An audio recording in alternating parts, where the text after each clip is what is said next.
इतिहास रच रही है।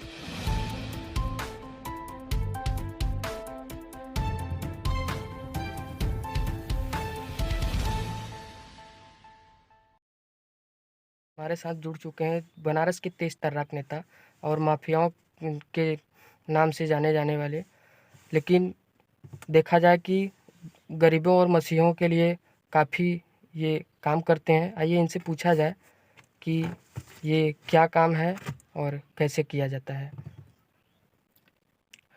आशुतोष, इस विधानसभा में आपके लिए आप किसके साथ हैं?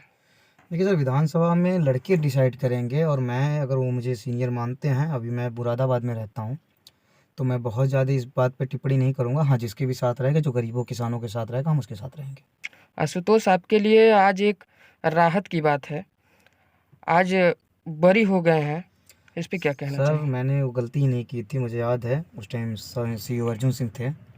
और आपको भी याद होगा उस टाइम एक कपसेठी में एक लड़की को ज़िंदा जला दिया गया था। तो मैं उस बहन के लिए किया था, बाद में उनकी माँ ने मुकदमा वापस ले लिया और मेरे पे जो भी मुकदमा लगा, तो कोई बात नहीं, सच्चाई की जीत होती है, सत्य में हो जाते सर। आप 40 से 50 बच्चियों को पढ़ाते हैं, इसका खर्चा कहाँ से आता है? सर, ये सवाल बार बार मुझसे पूछा जाता है कि मैं पैसा कहाँ से लाता हूँ। मैंने कोई एनजीओ नहीं खोली है, लेकिन मैं सिर्फ इतना कहना चाहता हूँ कि हम लोग बहुत भाई हैं, 700-800 मेरे ग्रुप में लड़के हैं और कई ऐसे मीडिएटर हैं जो इसका सहयोग करते हैं, तो उसी से हम लोग ये फीस भर देते हैं और बच्चे हमारे हैं, तो जो भी होगा वृद्धाश्रम, अनाथ आश्रम, जो भी होता है हम लोग उसके लिए करते रहते हैं। आप एक विशेष समुदाय के लिए क्यों काम करते हैं? देखिए, अब अगर आप ऐसी बात करेंगे तो मेरे पास मेरे माइनॉरिटी दोस्त हैं, मेरे पास ब्राह्मण समुदाय के दोस्त हैं, क्षत्रिय समुदाय के दोस्त हैं, हर समुदाय के लोग दोस्त हैं। हाँ, जो पीड़ित है मैं उसके लिए काम करता हूँ। आपके ऊपर अभी भी बहुत सारे मुकदमे दर्ज हैं, इस पे क्या कहना चाहेंगे? सर, मेरे ऊपर मुकदमों का काम है। कृष्ण भगवान ने कहा था कि जब जेल में पैदा होना हो, जब वो जेल में पैदा हो सकते हैं, तो मुकदमे तो लगते रहते हैं। हाँ, अगर किसी गरीब के साथ गलत होगा तो उस पे मैं ज़रूर बोलूँगा और हमेशा बोलूँगा, चाहे मेरे पे मुकदमा ला दिया जाए या जेल में डाल दिया जाए।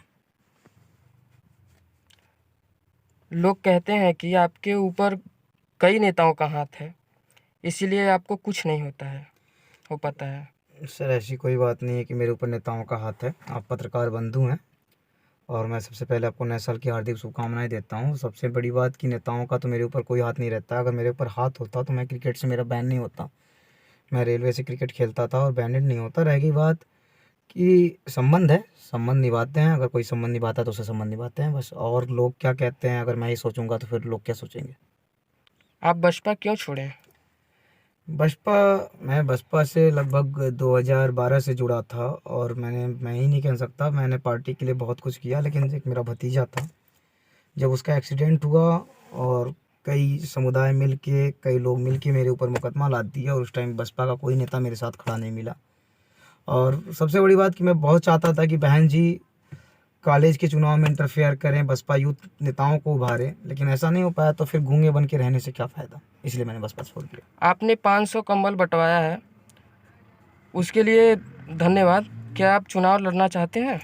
सर, इस कंबल में मेरा योगदान नहीं है, बहुत लोगों का योगदान है। सुशील भैया का योगदान है, इरफान भाई का योगदान है। इरफान भाई मुरादाबाद के रहने वाले हैं और जिस जो कंपनी है वहाँ पे मैं जिसके यहाँ रहता हूँ, तो उनका भी बहुत सारा योगदान है। उन्होंने कंबल बंटवाया है और मैं सबसे पहले उनको भी धन्यवाद देना चाहता हूँ। सुशील भैया को धन्यवाद देना चाहता हूँ।